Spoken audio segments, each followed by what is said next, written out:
Most people think gemstones reveal their value the moment they're found. If it sparkles, it's valuable. If it doesn't, it's ignored. But the gemstone world doesn't work that way. Some stones look ordinary for decades. Others sit in collections, mislabeled, misunderstood, or passed over entirely. Not because they lack beauty, but because their beauty is locked. Locked behind the wrong light, the wrong cut, the wrong scientific understanding, or the wrong assumptions. And when that lock finally opens, the value doesn't just increase, it changes category. In this video, we're counting down 10 gemstones whose true beauty wasn't obvious.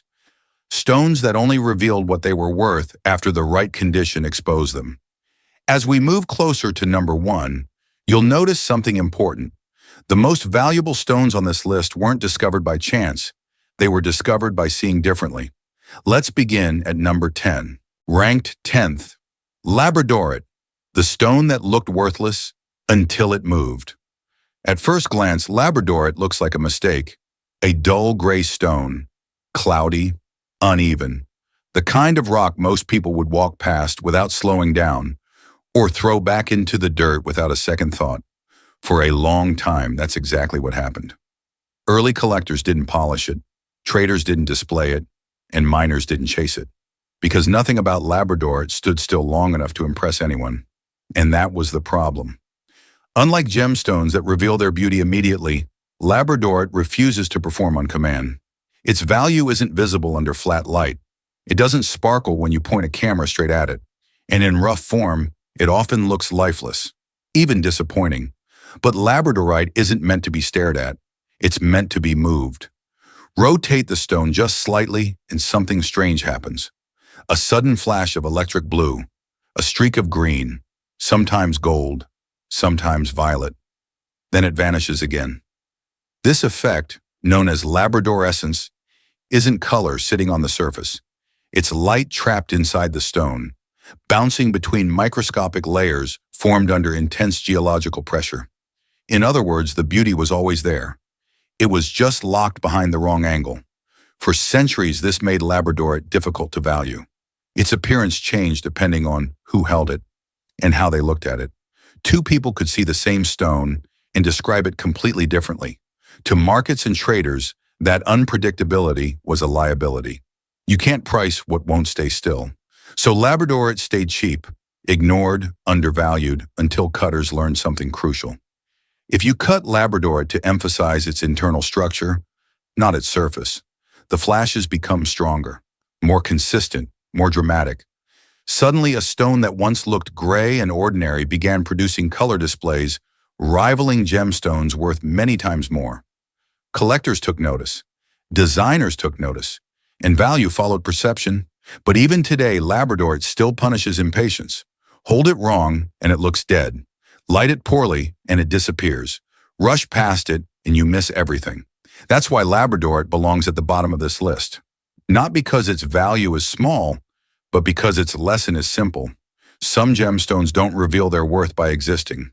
They reveal it by responding. And Labradorite was one of the first stones to teach the gem world a hard truth. Beauty doesn't always sit on the surface. Sometimes it waits for you to look again, from a different angle. Ranked 9th, Andalusite, the gemstone that hid its value inside a decision. Andalusite is deceptive in a quiet way. At first glance, it looks fine, earthy tones, muted browns, sometimes a dull green or yellow. Nothing about it demands attention. And for a long time, that's all anyone ever saw. In its natural form, Andalusite doesn't sparkle. It doesn't glow. It doesn't announce itself as rare or special. So miners extracted it without urgency. Dealers displayed it without excitement. And buyers passed it by, assuming they understood everything it had to offer. But the truth is, most people never actually saw Andalusite at all. Because Andalusite's beauty doesn't reveal itself through light alone. It reveals itself through choice. Inside a single crystal of Andalusite, there can be more than one color, sometimes two, sometimes three. This phenomenon, known as pleochroism, means the stone changes color depending on the direction you look through it. But here's the catch. You can only see one of those colors at a time. To the untrained eye, Andalusite appears inconsistent, unreliable, even flawed. And in the gemstone world, inconsistency has a cost. For decades, cutters avoided it. Why? Because cutting Andalusite is a gamble. Cut it the wrong way and you lock in the dullest color forever. Cut it correctly and suddenly the stone reveals sharp contrasts, olive green shifting into amber, brown sliding into gold. The difference between an overlooked stone and a valuable one can come down to a few degrees of orientation. That made Andalusite risky, and risk in gem markets suppresses value. So the stone stayed underpriced. Not because it lacked beauty, but because unlocking that beauty required understanding before action. Eventually, skilled cutters began to experiment. They learned how to orient the crystal to highlight multiple colors. They learned which angles produce the strongest contrast. And when those techniques became consistent, something changed. Collectors started to notice that Andalusite wasn't dull at all. It was layered, complex, quietly sophisticated. Value followed, slowly, carefully, and unevenly. Even today, Andalusite still carries this legacy. Two stones of similar size can be worth dramatically different amounts. Not because of clarity or weight, but because of how well someone understood it before cutting it. That's why Andalusite earns its place here. Not as a stone whose beauty was hidden by nature alone, but as one whose value was locked behind a decision most people didn't know they were making. In the gemstone world, some stones reward patience, some reward luck. Andalusite rewards understanding, and those who look at it too quickly never realize what they have already missed. Ranked 8th, Tanzanite. The gemstone that only became beautiful after the world interfered. Tanzanite didn't begin its story as something precious. When it was first discovered, the stone looked disappointing, brownish, cloudy, uneven in color. To many early observers, it barely qualified as a gemstone at all. In fact, some experts initially dismissed it as just another form of zoisite. Interesting to geologists, but not something the gem world would ever chase. And at first they were right. In its natural state, most Tanzanite crystals lack the vibrant blue and violet hues people associate with its name today. What they show instead is a muted, earthy palette that struggles to compete with sapphire or even topaz. There was beauty hidden inside the stone, but not where anyone could see it. That changed when cutters made a controversial discovery. When Tanzanite is gently heated, something remarkable happens. The brown and yellow tones fade away, and in their place, deep blues and rich violets emerge, colors that had been locked inside the crystal lattice all along. This wasn't paint. It wasn't dye. It wasn't an artificial coating. It was a rearrangement of how light moved through the stone. Suddenly, Tanzanite transformed. A gem once ignored became visually striking, elegant, distinct, and the market responded immediately. But with that transformation came a question the gemstone world still debates today. If a stone only reveals its beauty after human intervention, is that beauty authentic? For some purists, the answer was no. They argued that Tanzanite's value was manufactured, not discovered, that its appeal depended too heavily on treatment. Others disagreed. They pointed out that the potential was always there. The heat didn't add color. It removed what was hiding it. Over time, the market chose its side. Collectors accepted heat-treated Tanzanite as legitimate. Designers embraced its saturated hues, and consumers fell in love with a gemstone that seemed to glow differently depending on the light. Value followed.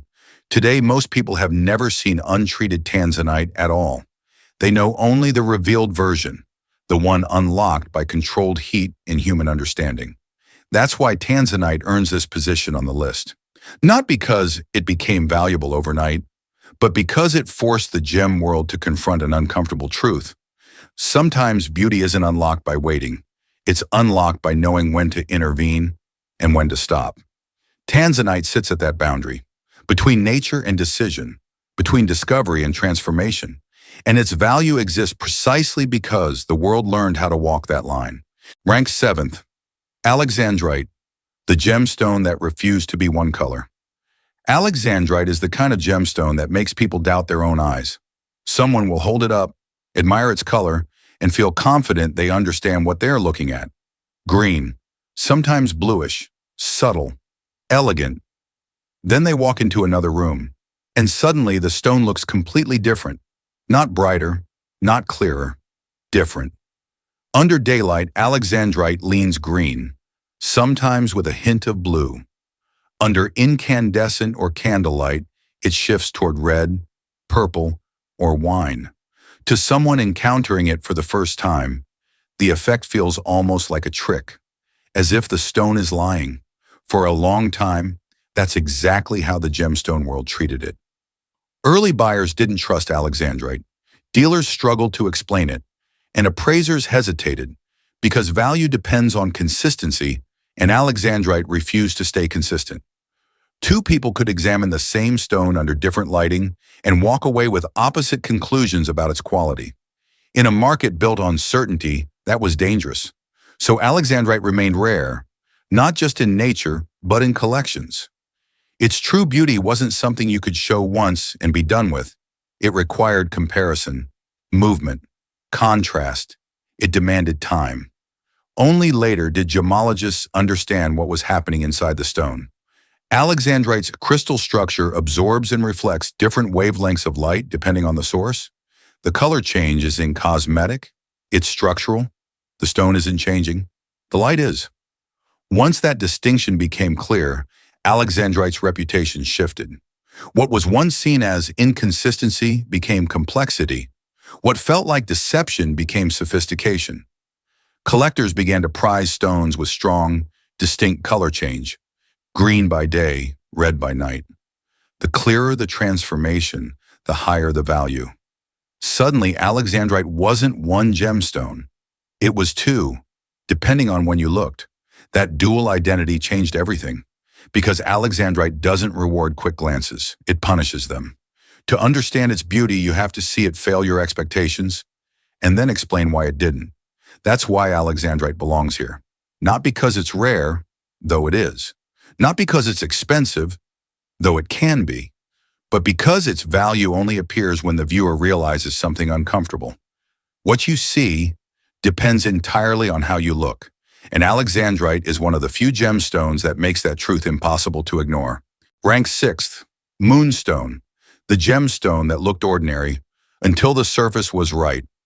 Moonstone is easy to misunderstand. In its raw form, it looks unremarkable, milky, clouded, softly colored, almost faded. To someone scanning a tray of rough stones, Moonstone barely registers as a gemstone at all. There's no sharp sparkle, no vivid color, nothing that demands attention. For centuries, that's why it was overlooked. What most people didn't realize is that Moonstone's beauty doesn't live inside the stone in the usual way. It lives on the surface and only appears when that surface is treated with patience.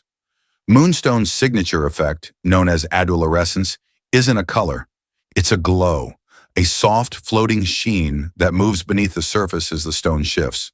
But here's the catch. In rough form, that glow is completely hidden. The internal layers that create adulorescence only interact with light when the surface above them is shaped just right. Too flat, and the effect disappears. Too sharp, and it breaks apart. Unlocking Moonstone's beauty isn't about cutting deeper. It's about stopping at exactly the right moment. That's why early cutters struggled with it. They treated Moonstone like other gems, faceting it aggressively, chasing brilliance that simply wasn't there. And every time they did, the stone lost what made it special. Moonstone doesn't want facets. It wants curves. Only when cutters learned to shape it into smooth, domed cabochons did the hidden effect finally emerge. A pale blue light drifting across the stone surface like mist. Sometimes white, sometimes silver, always subtle. When that glow appeared, perception changed. What once looked cloudy now felt intentional. What once seemed dull now felt calm, controlled, refined. Moonstone didn't become loud. It became convincing. Value followed, but slowly. Because Moonstone still doesn't impress everyone. It doesn't photograph easily. It doesn't dominate display cases. And it doesn't reward fast judgment. Hold it under harsh light and it fades. Rush past it and you miss the movement entirely. Moonstone only reveals itself to people willing to slow down. That's why it belongs at this point in the list. Its beauty isn't unlocked by rarity, chemistry, or dramatic transformation. It's unlocked by restraint, by knowing when to stop cutting, when to stop chasing sparkle, when to let softness do the work. Moonstone taught the gem world something unexpected. Not all value comes from intensity. Some comes from precision, and some only appears when you stop trying to force it. Ranked fifth, Paraiba tourmaline, the gemstone that changed value when science caught up. For a long time, Paraiba tourmaline didn't have a name.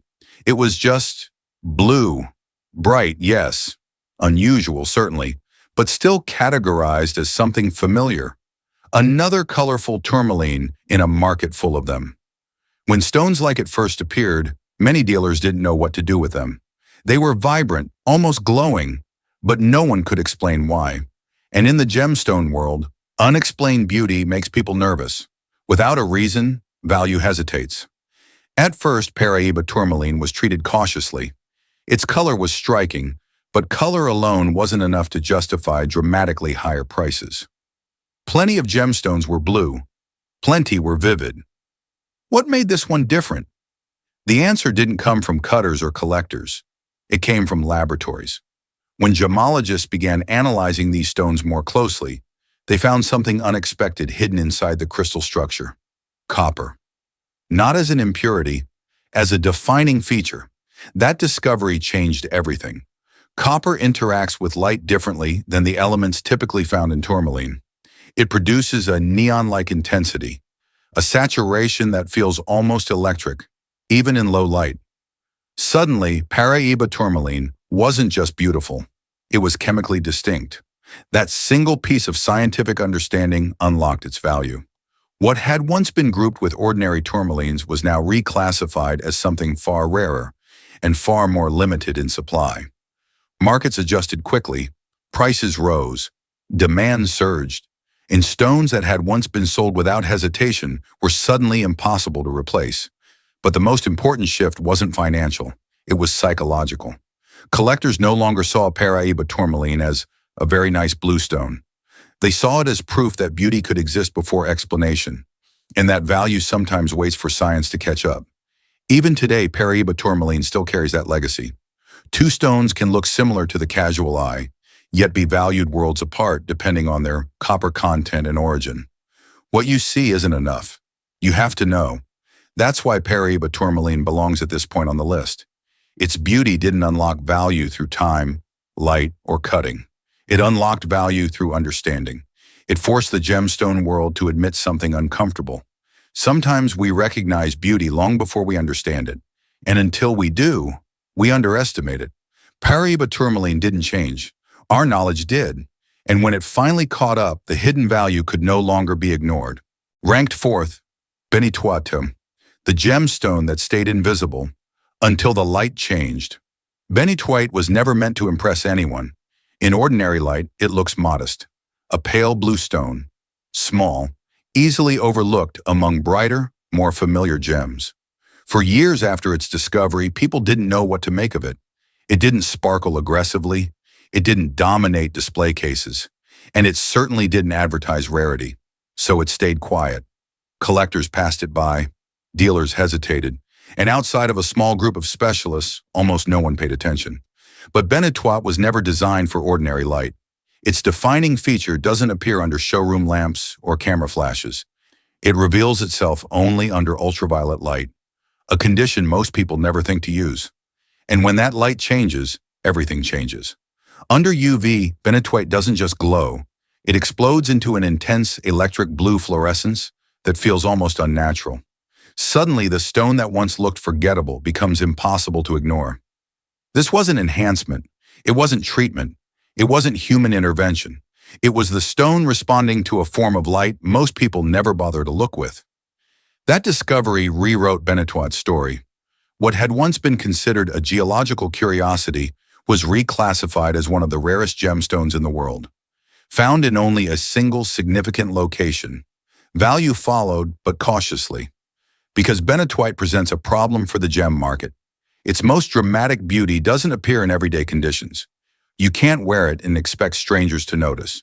You can't photograph it easily without specialized lighting. Its value exists mostly for those who understand why it matters, not for those who want to be impressed quickly. That makes Benitoite uncomfortable. It challenges the assumption that beauty should be immediately visible. It suggests that some value only exists when you change the rules of observation. Even today, many people have never seen Benitoite at its best.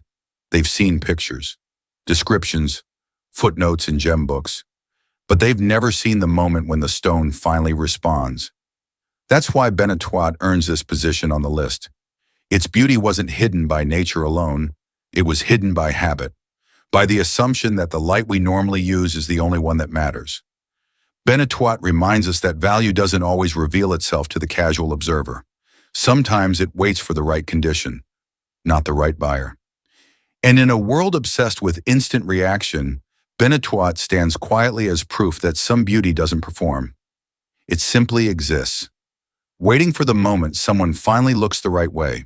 Ranked third, Spinel, the gemstone that spent centuries being someone else. Spinel didn't lose its value because it lacked beauty. It lost value because it lost its name. For centuries, some of the most famous rubies in history weren't rubies at all. They were Spinel, brilliant, richly colored, and completely misunderstood. Kings wore it, crowns displayed it, empires fought over it, and no one knew the difference. To the naked eye, Spinel and ruby can look remarkably similar. Deep reds, strong saturation, a sense of authority and permanence. Before modern gemology, that was enough.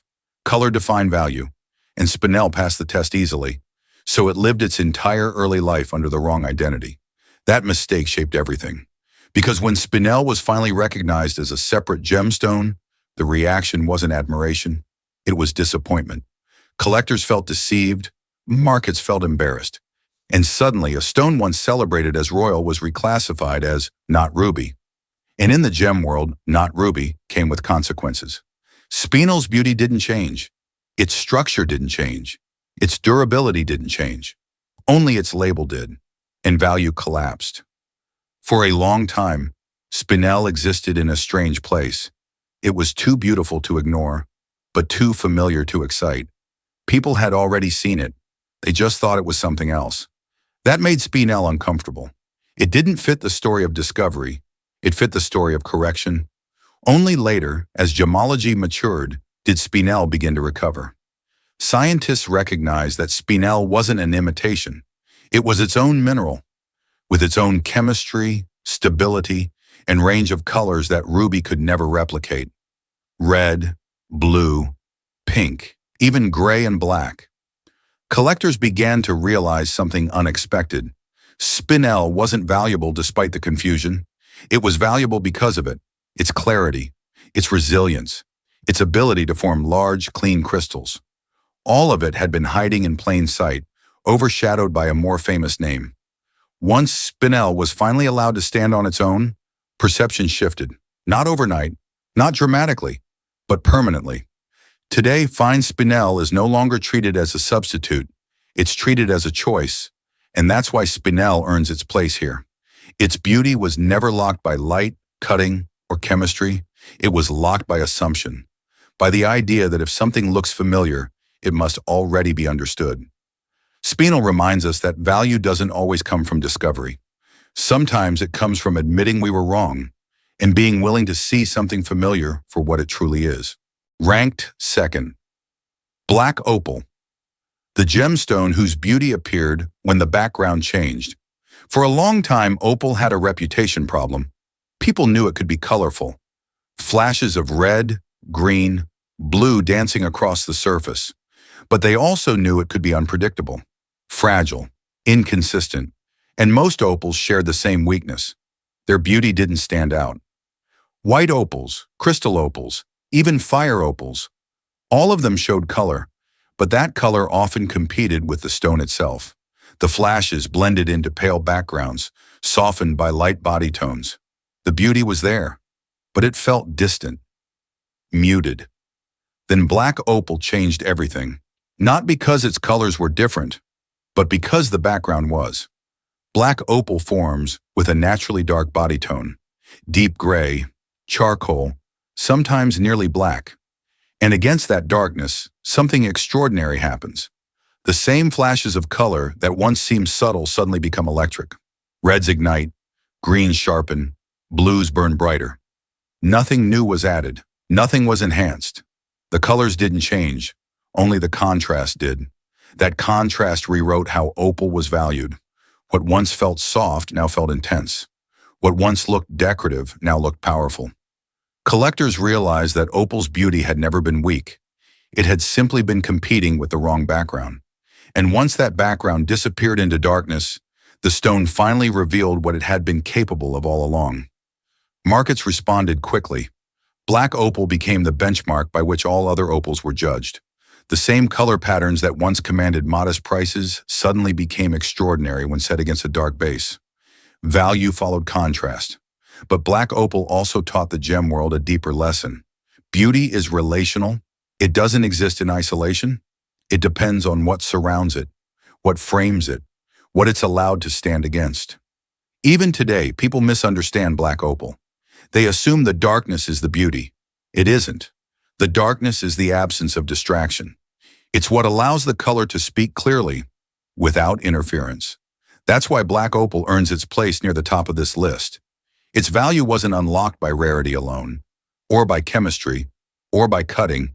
It was unlocked by context, by understanding that sometimes the most powerful transformation doesn't come from changing the subject, but from changing the environment around it.